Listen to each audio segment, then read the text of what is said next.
This crude diagram is our wiring diagram.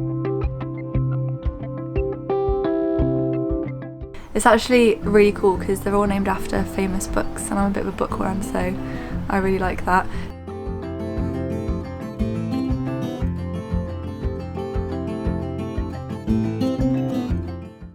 Okay, so welcome back to another week on the van conversion. We've had a nice break in Iceland.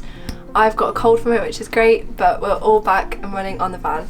So in one of the last videos you would have seen our lighting setup, and I'm very happy to say that it is fully working and in the van. So these are the bulkhead lights that we've got. We've got one above the seating area and one above the bed, and we've connected them with this copper plumbing piping. We had to buy a pipe bender to get them to sit flush against the ceiling, which is why we didn't get it done as soon as we wanted to, but Ben managed to do that, a really good job on that. We then had this little T connector, is it called? Yep.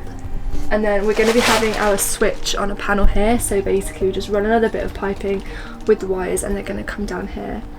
And yeah, that's it really. It's quite a simple setup, but we absolutely love it. It just adds a little bit of like something different to the ceiling rather than having spotlights, and they're a really nice warm light, and yeah, we're really pleased with them. I think they look really nice against the walnut stain as well.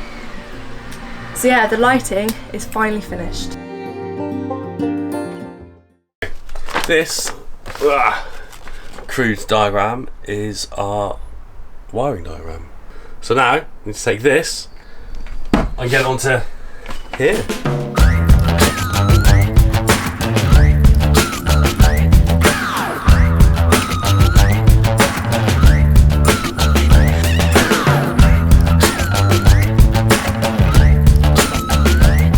So this is going to be our grounding bolt. So drilled the hole through, you see. Now you just sand it right back. Living in the shadows, skipping on the water, swimming in the shallows. We've only got power. Joe, it feels great that we're powering this all off the sun. I know we're in a diesel van, but It was cool, isn't it? we're now officially set up for off-grid. That's awesome. MPPT is up and running. We've got 14.4 volts coming in. It's charging. The batteries are fully charged. Anyway, we splashed out a little bit. We wanted, although this is, it monitors and tells the battery state, we wanted to get a proper battery monitor. So we monitor both of the batteries. So we put a shunt in, and we actually bought this Victron battery monitor. It's a little bit expensive for what it is. I think it's like 160 quid, but it just means that we can run and mount this cable on a panel we're going to have here, so we can always see what voltage matches 14.4 or 14.4, 14.38. Not half bad, eh? So it means we can mount it in the cab, well not in the cab, but in the living area, so we don't, because we're not going to be able to see this because the mattress is going to be on here. So I'm sure you can probably get cheaper ones. But I read a lot of reviews and these were really good. So, we good to go? It's like a little gremlin, this little hole. Cool. Welcome to our electrical setup. So, I'll give you just a brief overview. So we've got our 2 lithium batteries connected in parallel, which is negative to negative, positive to positive. That runs up to a 250 amp fuse and then into the kill switch. So if there's, for any reason, if we're leaving the van for a while or anything, we can just flip the switch off and then the batteries are completely isolated, nothing's coming from it, nothing's going to it. That runs to a runs to a positive bus bar. So because we've got so many positive connectors, we didn't want to have them all trying to connect onto this kill switch. So we bought a bus bar connected to the main, and then all the other positives will connect onto here. So on here at the moment, we've only got 2 things because there's a couple of bits we're waiting for to be delivered. We've got our solar panel charger, our MPPT, which is connected, and as you can see, up and running and charging. We are getting 14.3 volts. And the battery's 100%, and so it's running on a float at the moment. Okay, so this is our shunt, which monitors all the current that's going through the system on the negative side, and then feeds back onto our little battery monitor, which tells us the current voltage and our battery life, and then we can look at amp hours and things like that. Also, we've got a little Bluetooth adapter for our MPPT, so we can see, just connect on our phones through the app, and we can see again how the batteries are charging. Okay, so back to the MPPT. This runs in here, which is separated with a 40 amp fuse to protect the circuit. So moving on, we've got our Sterling battery charger, which will connect up to our starter battery. So when we're driving, after, I can't remember what it is, but after a certain voltage is met, this kicks in, and then this will start charging our batteries as well. Here, which is looking a bit sparse at the moment, is our 12 volt circuit setup. Reason it's looking sparse here is because we didn't have the right cable, or haven't got the right lugs and things to connect up, so they're on order. Nothing's going there, but if we come back down here, we've also hooked up the Shoreline or 240 volt hookup. So if we are ever at a campsite or anything and there's hookup and we've got hookup access, just plug the cable into here, switch these on there, plug into here, turn it on, and then we've got 240 volts. So it doesn't touch any of this. It's a completely separate circuit.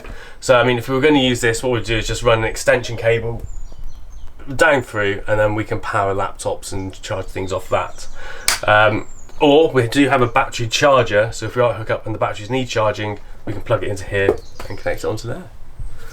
So there you go, that is our electrical setup.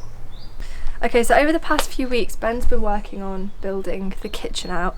We haven't really talked about it in detail yet, because we'll probably do that when we come to fit everything in. But basically, yeah, we're going to hopefully start painting it soon. So to do that, it needs to be sanded. And we've just filled in some of the screw holes, and yeah, just getting ready to paint now. What's that song? Satisfaction. Push me and then just touch me till I can get my satisfaction.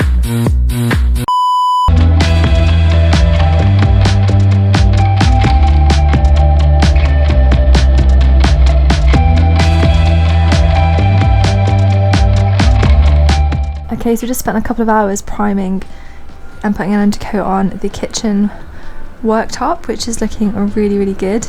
Nice and prepped now, and we're hopefully going to start painting.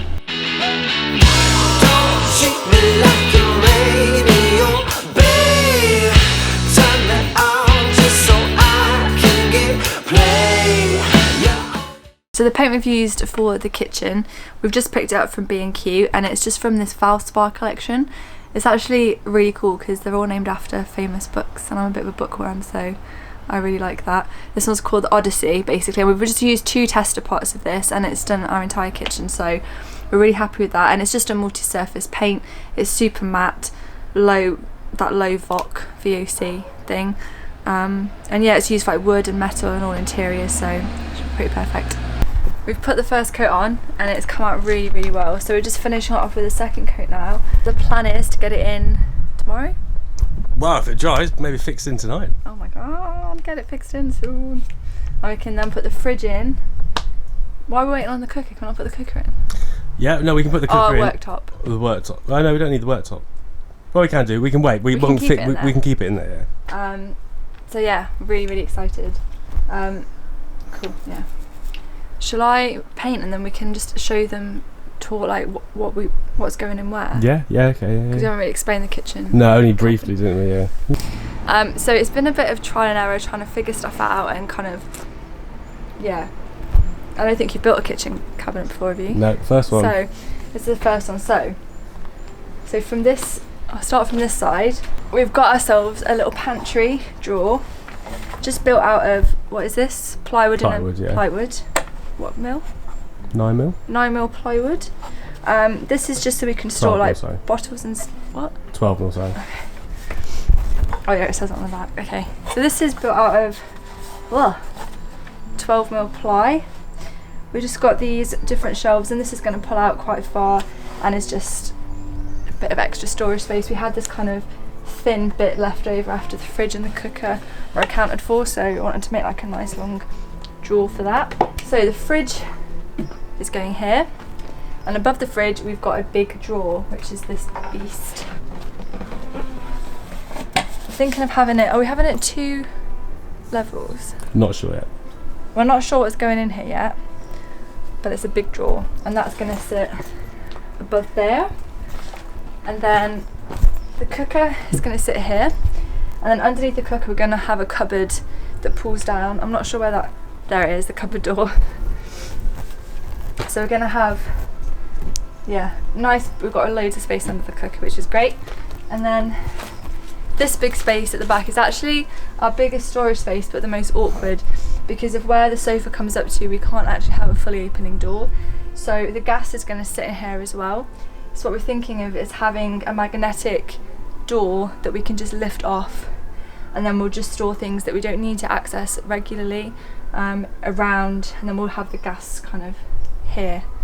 But there will still be space around the gas, and also the sink is going to be here and all the water stuff. So this is just kind of like more of a utility cupboard All grey in water. the kitchen, and with our grey water tank as well, yeah.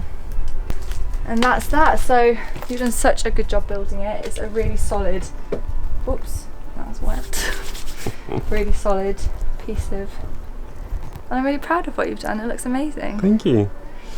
Would you do it again? In a heartbeat. It's been brilliant. I've really enjoyed it. But now that it's built, painted and dry, I think it's time to move it from here in to the van.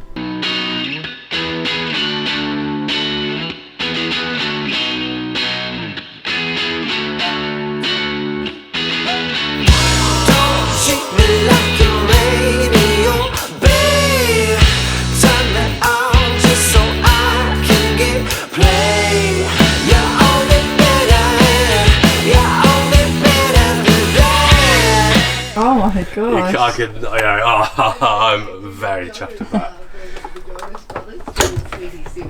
Nice. And then you lift it again. Oh yeah, it was, yes. To get the full swing like that. It needs to sit out like that. Okay. But if you're happy with that, Yeah.